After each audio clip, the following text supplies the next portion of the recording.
Examen físico general, parte 3. El indumentario está conformado por la piel, el pelo y las uñas. La piel. La valoración de la piel se hace mediante inspección y palpación. Toda la superficie cutánea puede valorarse en un solo tiempo o a medida que se vaya valorando cada parte del cuerpo. En algunos casos se puede usar también en sentido del olfato para detectar olores poco habituales de la piel, que suelen ser más evidentes en los pliegues cutáneos o en las axilas. Un olor corporal acre suele deberse a mala higiene, a hiperhidrosis, que es una sudoración excesiva, a bronhidrosis, una sudoración maloliente. La piel es el órgano que cubre toda la superficie corporal y al examinarla deben evaluar los siguientes aspectos: color, humedad y untuosidad, turgor y elasticidad, temperatura, lesiones primarias y secundarias. La coloración de la piel depende de varias características. La cantidad del pigmento melánico, melanina, depende de la raza, la herencia y la exposición al sol. Es normal que en ciertas zonas del cuerpo exista una mayor pigmentación, como en pezones, genitales externos o alrededor de orificios naturales. Lo opuesto sucede cuando falta el pigmento melánico. Si el trastorno es generalizado, da lugar al albinismo, y si es localizado, al vitiligo. Las cicatrices también pueden presentarse descoloridas. La piel y la perfusión sanguínea. En esto participa la riqueza de los capilares sanguíneos, lo bien o mal perfundida que esté la piel, el nivel de vasoconstricción o vasodilatación, si el paciente tiene anemia o un exceso de glóbulos rojos, poliglobulia, si la sangre está bien oxigenada o desaturada. Según esto, la piel podría presentar un color rosado normal, palidez, anemia o vasoconstricción, cianosis, porcentaje aumentado de hemoglobina desaturada de oxígeno, rubicundez, vasodilatación o poliglobulia, etc. Por supuesto, estos cambios se aprecian mayor en las personas caucásicas, es decir, de raza blanca. La presencia de anemia se detecta en el aspecto general, o específicamente mirando las mucosas, lengua, conjuntiva palpebral, lechos subunguales, palma de las manos. La cianosis se presenta cuando existe una oxigenación defectuosa, con mayor cantidad de hemoglobina reducida no oxigenada. Si es una cianosis central, habitualmente asociada a hipoxemia, el color violáceo se aprecia en lengua, labios o lechos unguiales, orejas. Si se trata de una cianosis periférica, por ejemplo por vasoconstricción debido a un ambiente frío, la lengua está rosada, pero se aprecia el color violáceo en los labios, orejas y manos. Si se produce una isquemia de una extremidad, se presenta cianosis por falta de perfusión. En estados de shock, colapso circulatorio, asociado a vasoconstricción cutánea, la piel se aprecia pálida y existe frialdad en manos, pies, oreja y punta de la nariz. La presencia de otros pigmentos también pueden generar alteraciones en la coloración de la piel. Cuando los niveles en suero de bilirrubina sobrepasan los 2 mg por decilitro, es posible detectar ictericia. En la esclera es donde más fácilmente se detecta. El examen conviene efectuarlo con luz natural. Las luces amarillentas de la lámpara dificultan su apreciación. La hematocromosis es una enfermedad hereditaria del metabolismo del hierro, que produce una absorción de este en el tubo digestivo superior a las pérdidas diarias del organismo. Esto ocasiona un depósito excesivo de hierro en el organismo. En la piel se produce una pigmentación bronceada en la mayoría de los pacientes.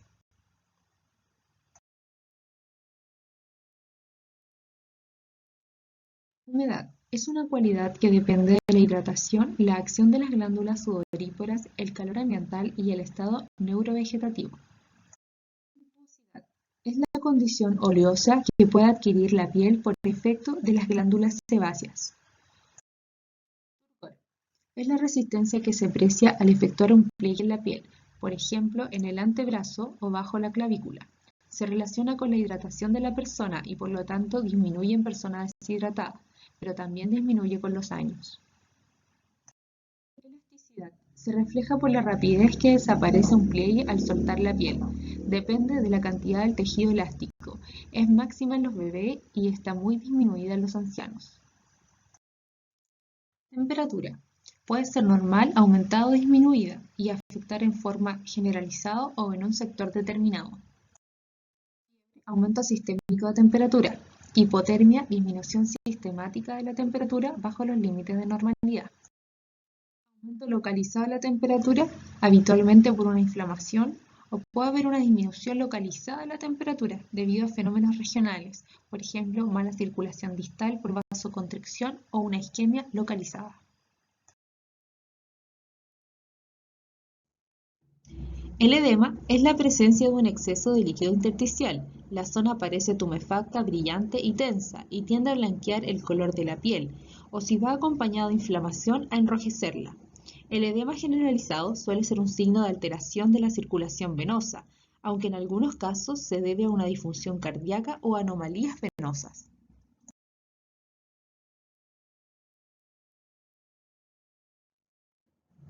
El signo de Godet o de la fobia consiste en presionar la zona del edema. Si queda una bolladura que dura unos segundos, consideramos que es fobia positivo. Hay varios grados en este signo, pero su presencia o no es útil para el diagnóstico diferencial. Presencia de lesiones.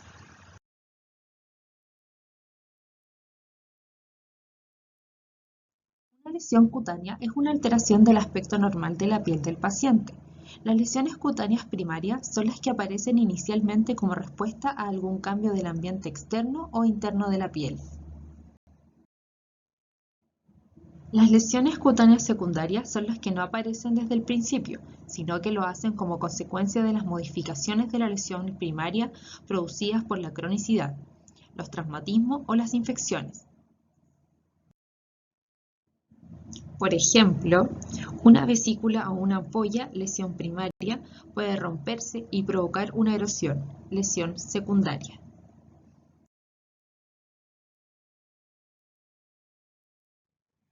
Lesiones primarias de la piel. Mácula es una mancha no levantada, es un cambio localizado de la coloración.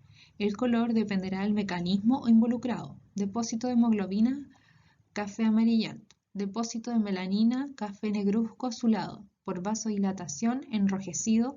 Por déficit de pigmento melánico, blanquecino. Pápula es una lesión levantada, circunscrita menos de 1 centímetro, en general redonda, pero puede variar un poco. Su superficie suele ser suave o rugosa. Papilomatosa. Nódulo. Es una lesión sólida, redondeada, mayor de 1 centímetro, bien circunscrita. Es equivalente a una pápula, pero mayor de 1 centímetro. Tumor. Es una lesión que se produce por la proliferación celular. Puede ser benigna o maligna. Quiste. Lesión de 1 centímetro mayor, elevada, encapsulada, llena de líquido o masa semisólida que surge del tejido subcutáneo o de la dermis. Pústula. Vesícula o ampolla llena de pus. Placa. Es una lesión plana o levemente levantada, mayor de 1 centímetro. Puede ser una lesión en sí misma o el resultado de la confluencia de otras lesiones. Vesícula es una lesión de contenido líquido, levantada, circunscrita, menos de 1 centímetro, con una cubierta generalmente está a tensión. El contenido puede ser claro, turbio o hemorrágico. En las mucosas, las vesículas habitualmente se rompen y quedan erosiones. Roncha es una lesión de bordes levantados y netos, no permanente, habitualmente muy pruriginosa, debido a edema del dermis o hipodermis. Es característica de las urticarias.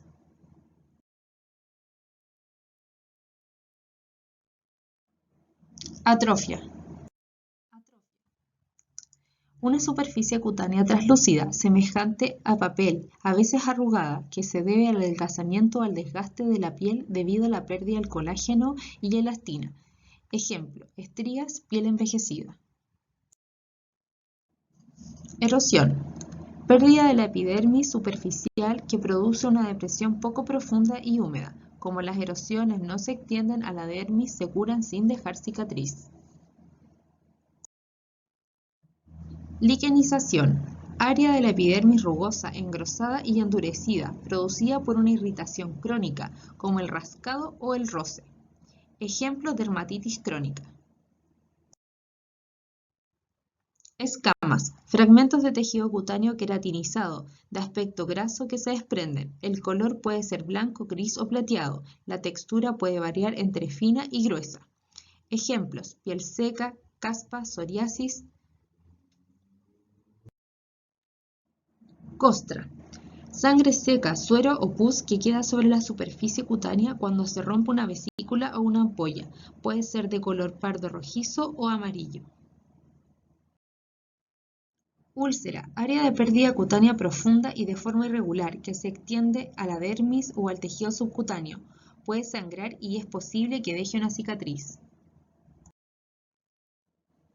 Fisura, rotura lineal de bordes nítidos que se extiende a la dermis.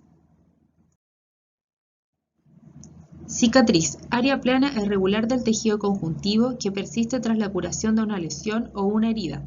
Las cicatrices recientes pueden ser rojas o violáceas, las antiguas pueden ser blancas o plateadas.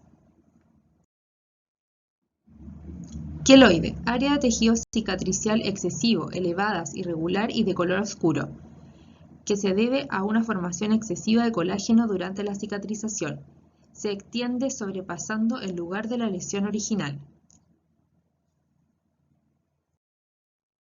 Escoriación, erosión lineal. Ejemplo, arañazo, algunas quemaduras químicas.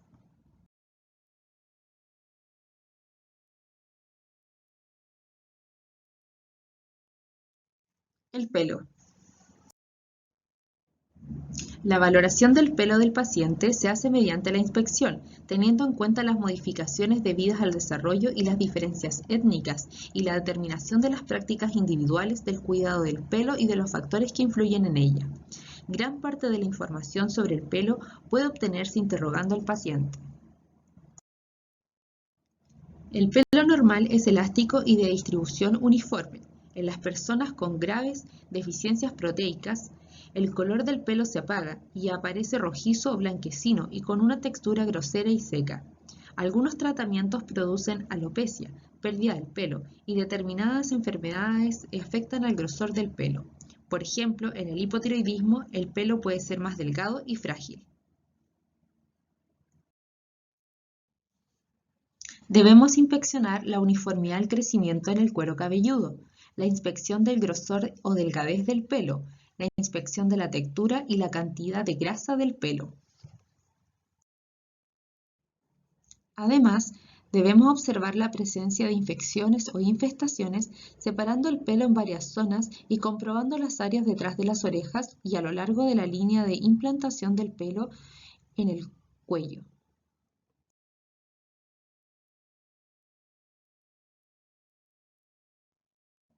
Las uñas. En las uñas se inspecciona la forma de la placa unguial, el ángulo entre la uña y el lecho unguial, dedos de las manos, la textura, el color del lecho y el estado de la integridad de los tejidos que la rodean. La placa unguial suele ser incolora y forma una curva convexa. El ángulo entre las uñas de los dedos de las manos y sus lechos suele ser de 160 grados.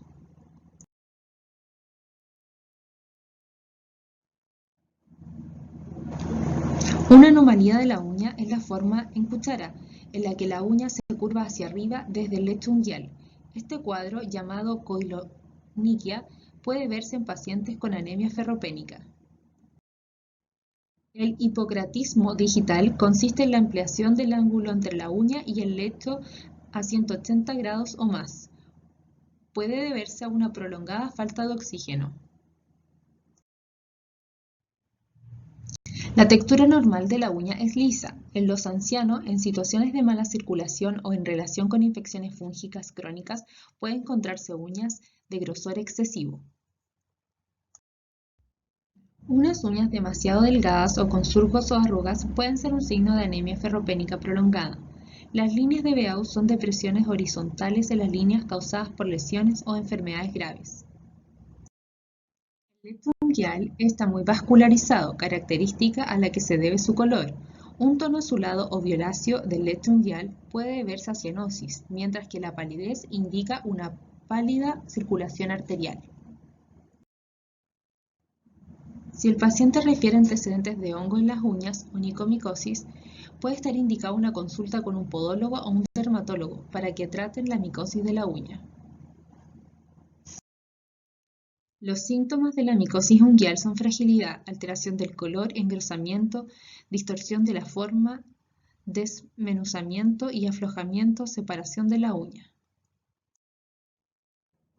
La onicofagia es un hábito compulsivo por el que la persona que lo sufre se come las uñas. En condiciones normales, el tejido que rodea la uña es la epidermis intacta.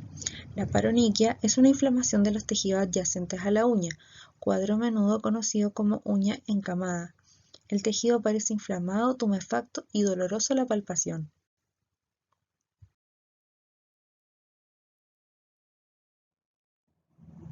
Para comprobar el relleno capilar, es decir, la circulación periférica, puede hacerse una prueba de blanqueamiento.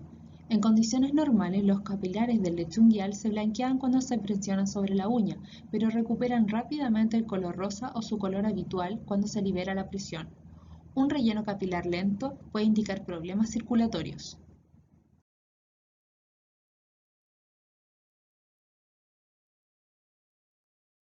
El control de signos vitales es parte del examen físico general. Estos incluyen frecuencia cardíaca, respiratoria, oxigenometría, temperatura, presión arterial y dolor. El detalle de estos signos vitales serán vistos en un apartado.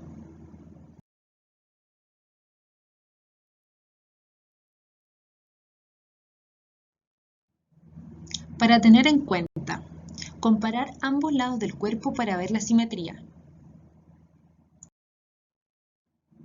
Si el paciente está gravemente enfermo, primero valorar los sistemas corporales que presenten más riesgo de estar alterados. Si el paciente se cansa, ofrecer periodo de descanso entre las valoraciones. Realizar los procedimientos dolorosos cerca del final de la exploración. Registrar los hallazgos con términos específicos y lenguaje técnico. Procurar notas breves y concisas. Completar cualquier nota de documentación más larga al final de la exploración. Felicitaciones, has concluido Examen Físico General, parte 3.